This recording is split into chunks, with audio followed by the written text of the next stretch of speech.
I met Nicholas 5 years ago, not through an app, but through a bizarre accident. We got locked together inside an art gallery storage room when the electronic lock failed. 2 hours sitting on the concrete floor, surrounded by covered sculptures, sharing one protein bar, talking about Caravaggio and weird childhood pets. When maintenance finally freed us, he smiled and said, "If this was an accident, it's the luckiest one I've ever had." That line stuck with me for days. And somehow, that's how it all started. Nicholas was the kind of man who made people feel safe, measured, polite, quietly intelligent. He gave off the impression that stability itself was love. 2 years into marriage, we bought a little house in the Virginia suburbs. Lavender by the porch, wine on Saturday nights, soft jazz through cheap speakers. Nothing dramatic, just life. For a while, I thought that was happiness. 3 weeks before my birthday, Nicholas told me his company had scheduled a mandatory work retreat, the same weekend as my birthday. He sounded frustrated, called his boss a control freak, and promised he'd make it up to me afterward. I believed him. He always knew how to sound reasonable, even when what he said hurt.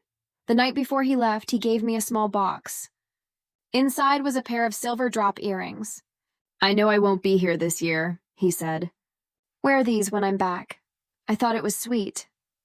Now I realize it was the kind of calculated gesture meant to distract me from noticing what was missing.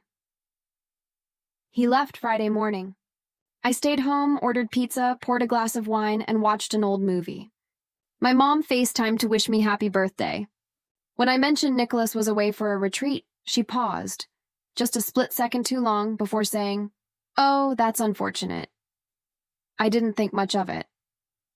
But now I remember her expression, like she wanted to warn me, but couldn't. On Monday, Nicholas came home. He brought a bottle of wine, fancy chocolates, and a pile of dull stories about team-building exercises. He kissed me, said I missed you, and smiled, like nothing had changed. Everything looked perfectly normal, and that's what made it so disturbing. 3 days later, my phone buzzed. Kayla, a casual acquaintance, texted, "Hey, call me when you're alone." Her voice shook when I did. "Emily, I wasn't going to say anything, but I think I saw Nicholas at a spa resort with Tina." I froze. "Tina who?" She hesitated. "Your sister. She sent me the Instagram story, a 10-second clip of a pool under bright sunlight, background music playing. But there they were unmistakably. Nicholas in that same gray vest I helped him pack, his arm around Tina. She was wearing the earrings he gave me. They looked relaxed, intimate, like a couple on vacation. I watched that video 10 times. Each time my stomach twisted tighter. No denial possible. No, maybe it's someone else. It was them. My husband. My sister. That night I sat in the kitchen and opened our joint bank account. There was a $200 withdrawal that Friday, no notes. I checked my wallet. The $800 cash my grandmother mailed me for my birthday was gone. I called the resort, pretending to be his assistant, asking for a receipt for expense reporting. The woman on the phone said cheerfully, "Yes, under Nicholas Hargrove, romantic weekend for 2 package. Total $150, paid with $800 cash, $150 credit card." I thanked her, hung up, and just sat there. Nicholas had literally used my birthday money to pay for a romantic getaway with my sister. I didn't cry. I didn't yell. I just sat by the window, staring at the garden, listening to the low hum of the fridge. Everything suddenly felt absurd. For 5 years, I'd believed that quiet meant safe, that calm meant trustworthy. But now I understood that some people weaponize calmness. They hide cruelty inside manners. That night, I realized something quietly devastating. Our marriage had never really been ours. It was a performance, and I was the only one who didn't know the script. 3 days after finding out, I still hadn't said a word. Nicholas went to work every morning as if nothing had changed.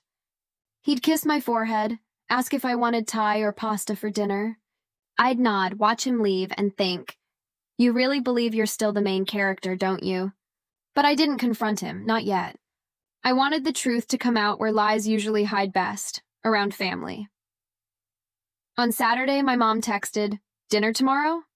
Everyone's coming. You and Nicholas too?" I typed back, "We'll be there." Nicholas overheard and smiled. "Good. I miss your mom's pot roast." He said it so casually I almost laughed. It's incredible how easily a liar can slip back into small talk. Sunday evening, I arrived early. I brought nothing but my phone, a printed resort receipt, and a copy of our bank statement, folded neatly inside my purse. This wasn't revenge. It was documentation. When I walked in, Tina was already there, wearing beige, chatting softly with my mom. Her smile faltered when she saw me. "Hey, Em," she said, voice high, thin. I just nodded. Nicholas came 10 minutes later, carrying a bottle of wine like the perfect son-in-law. He kissed my mom's cheek, shook my dad's hand, then looked at me. "Hey, sweetheart," he said. I simply answered, "Let's eat." Dinner started like any other family Sunday. Weather, work, meaningless jokes. Nicholas recited the story of his retreat, even miming the team-building games. He sounded so normal that if I hadn't seen the video, I might have believed him again. Tina kept her head down, stabbing at her food. Her hands trembled slightly.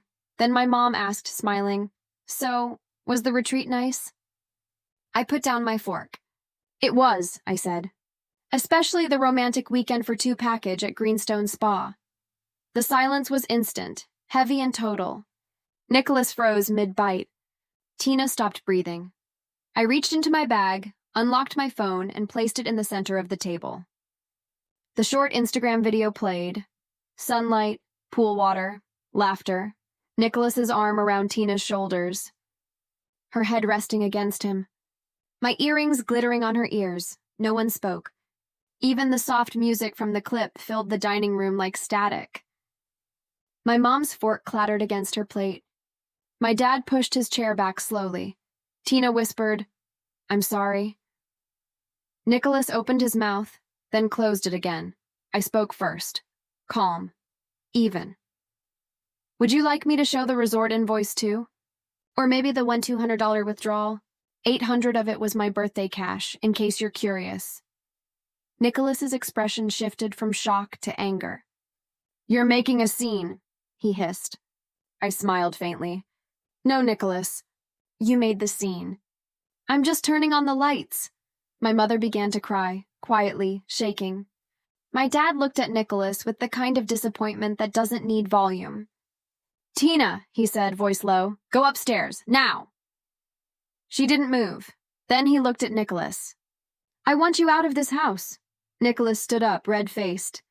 "You don't understand." "I understand perfectly," my dad cut in. "Leave."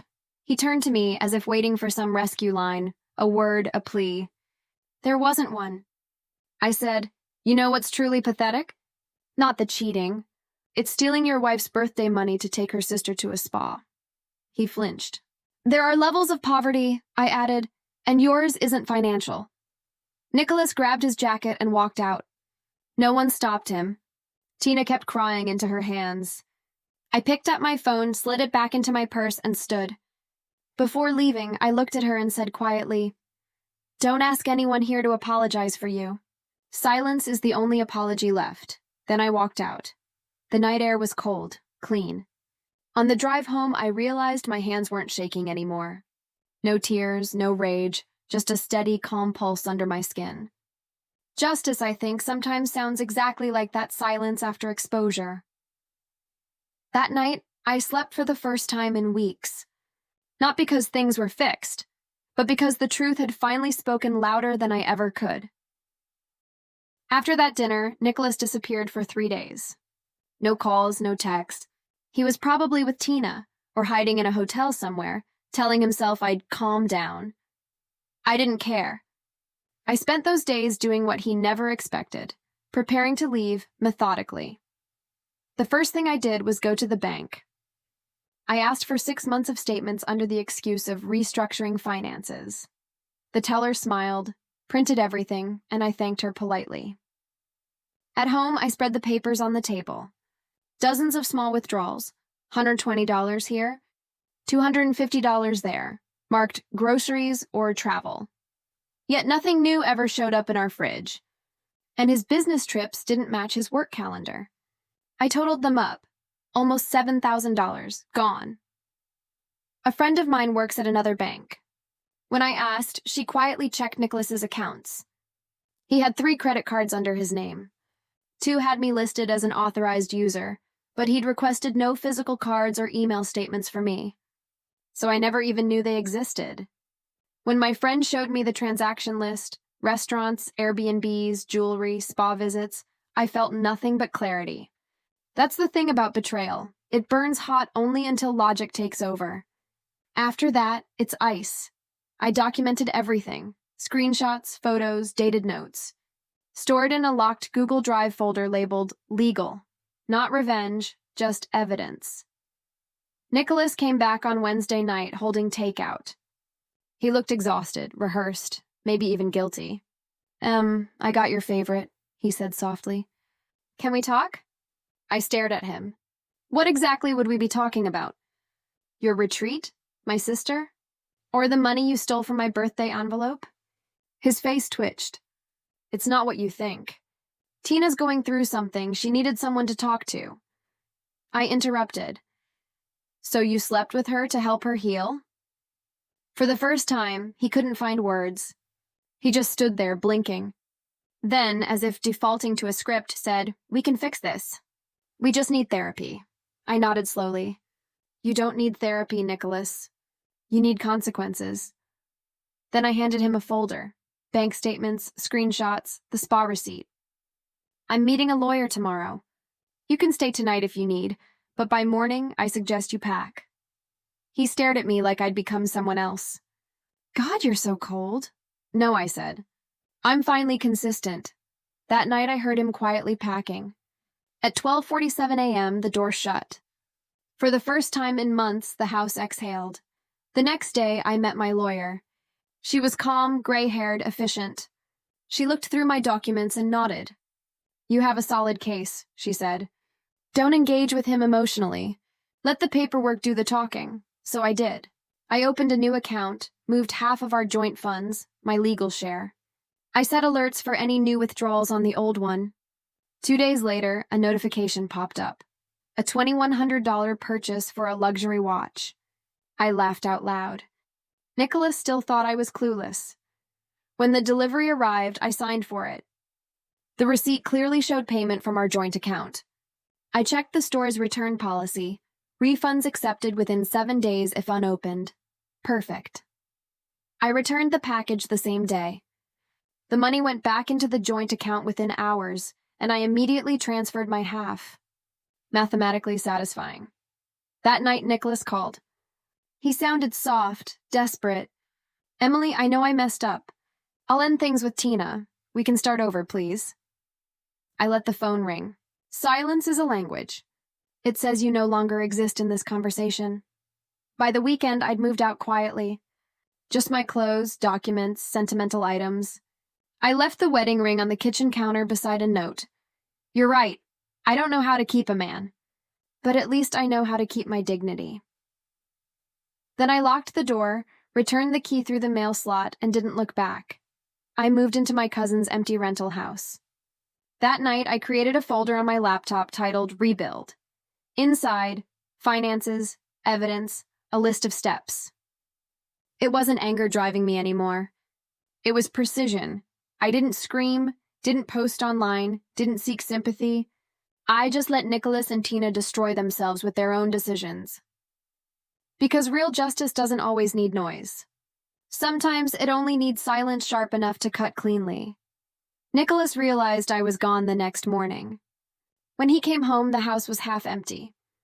On the dining table sat the divorce papers and my note. You said I didn't know how to keep a man. Maybe not. But I do know how to keep my self-respect. He called 27 times in 2 days. His messages swung from anger to begging, back to anger again. By day 3, my lawyer called. He's trying to negotiate privately. Apparently, he's worried the adultery clause might affect his job. That made me smile. His company had sponsored that retreat. If adultery appeared in public records, HR would inevitably see it. He wasn't sorry. He was scared, so I agreed to negotiate, under one condition. He would accept my asset division proposal and cover all legal fees. His lawyer called it punitive. I said, or we can take it to court and make it public. 3 days later, they accepted. It wasn't triumph I felt, just peace. Winning calmly is better than winning loudly. While the divorce was processing, Tina showed up one afternoon at my work parking lot. Her hair was messy, eyes swollen, wearing an oversized coat. She looked small. "I'm sorry," she said. He stopped talking to me. "I don't know what to do." I stared at her. "Start by owning it," she sniffed. "You're my sister." "I didn't want to lose you," I shook my head. "You lost me the second you chose him." Then I walked away. No shouting, no drama. Just closure. People say forgiveness frees the soul. I think silence does that better. A month later, the divorce was finalized. I kept my savings, half the house's equity, and Nicholas was ordered to pay 80% of all legal costs. I signed the documents, closed the folder, and stepped outside the courthouse into cold sunlight. For the first time in a long while, the air didn't feel heavy. That evening, in my new apartment, I unpacked slowly. Small kitchen, soft yellow light, a balcony with 2 plants. No shared photos, no ghosts. Just mine. Nicholas posted on Instagram a week later, a glass of whiskey with a quote, "Some storms come to clear your path." I almost laughed. Some storms just wash away the dirt. Tina moved back in with my parents. Mom says she cries a lot. Dad barely speaks to her. I don't wish her pain, but I also don't offer comfort. Some consequences are meant to sting long enough to teach. One afternoon, I stopped by a cafe. The barista asked, "Just one today?" I smiled. "Yes, and that's perfect." I opened a notebook and wrote, "No one can steal your trust. They can only prove they never deserved it." I read it twice. It felt like something the old me, naive, hopeful, needed to hear. That night, I received confirmation from the court. Nicholas had completed his final payment. I folded the paper, placed it in a drawer labeled Rebuild, and shut it. Forever. When I opened my window, autumn air rushed in. Crisp, quiet, forgiving. No background noise, no anxiety, no ghosts of a man I once loved. Just peace. Justice, I realized, doesn't always look like punishment. Sometimes it looks like a woman sitting alone, unbothered, rebuilding her life. And for the first time in years, I smiled. Not because I won, but because I was finally free.